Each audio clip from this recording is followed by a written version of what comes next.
Les flux touristiques sont à l'origine de concentrations de plus en plus fortes de touristes, notamment dans les lieux considérés comme particulièrement attractifs. Ces pépites incontournables dont les destinations se vantent, voire des lieux uniques dont la médiatisation peut être mondiale. Le magazine Forbes établit un classement de ces endroits les plus instagrammables. Ces concentrations de visiteurs peuvent entraîner des dysfonctionnements, dégradations, sans parler de frustration ou insatisfaction des habitants. Les destinations seraient victimes de leur succès. Continuer à voyager, à faire du tourisme demain, sera-t-il toujours possible sans être accusé du pire?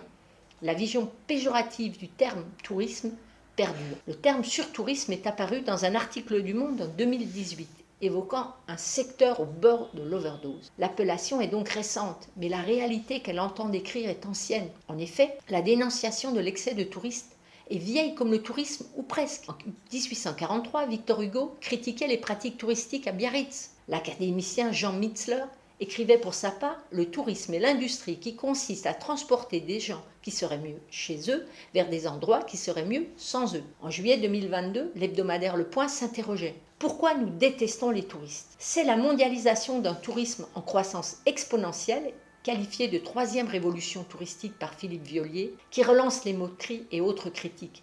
Les deux premières révolutions étant l'invention du tourisme en Europe à la fin du XVIIIe, sa démocratisation dans les années 50, avec l'élévation des revenus des populations, l'apparition des classes moyennes, l'avènement de la consommation de masse, et la civilisation des loisirs, les congés payés, les progrès dans les transports, notamment aériens. Évoquons quelques données chiffrées. La croissance du tourisme mondial a été considérable ces dernières décennies, plus 133% en 20 ans. 1,8 milliard de touristes internationaux sont attendus en 2030 par l'OMT. Côté voyage aérien, l'IATA estime que le trafic mondial pourrait atteindre 7,2 milliards de passagers à l'horizon 2035 contre 4,4 milliards en 2019. Le secteur a bénéficié de l'essor de la mondialisation et des progrès technologiques qui ont rendu plus accessible le voyage. Baisse des prix des billets d'avion, organisation des vacances facilitées par Internet, développement de services issus de l'économie collaborative pour l'hébergement.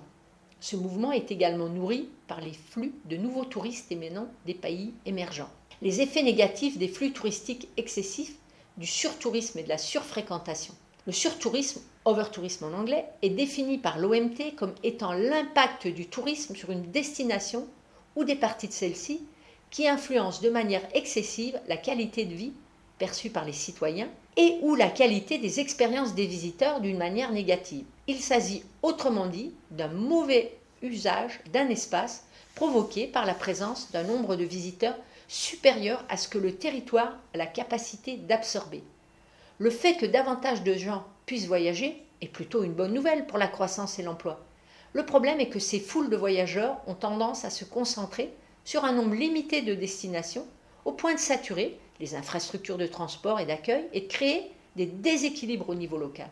Pour approcher scientifiquement l'excès de touristes en un lieu donné, le concept de tourism carrying capacité, de charge touristique, est apparu au cours des années 80, surtout dans des articles consacrés à la gestion touristique d'espaces naturels en Amérique du Nord. La surfréquentation interroge plus spécifiquement le nombre de visiteurs dans des sites naturels.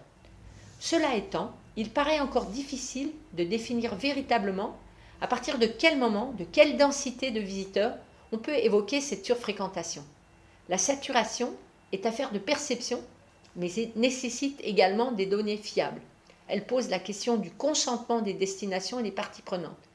L'aspect négatif du tourisme se traduit par la destruction de sites, monuments, lorsqu'il ne fait l'objet d'aucune ou peu de régulation locale, lorsque ces richesses ne bénéficient pas d'une réglementation protectrice, ou lorsqu'il n'existe pas d'infrastructure adaptée pour absorber les effets d'une fréquentation touristique importante, voire excessive. En effet, le secteur touristique est fortement émetteur de gaz à effet de serre liés au déplacement, surtout aérien. Il est également producteur de déchets, consommateur de ressources naturelles.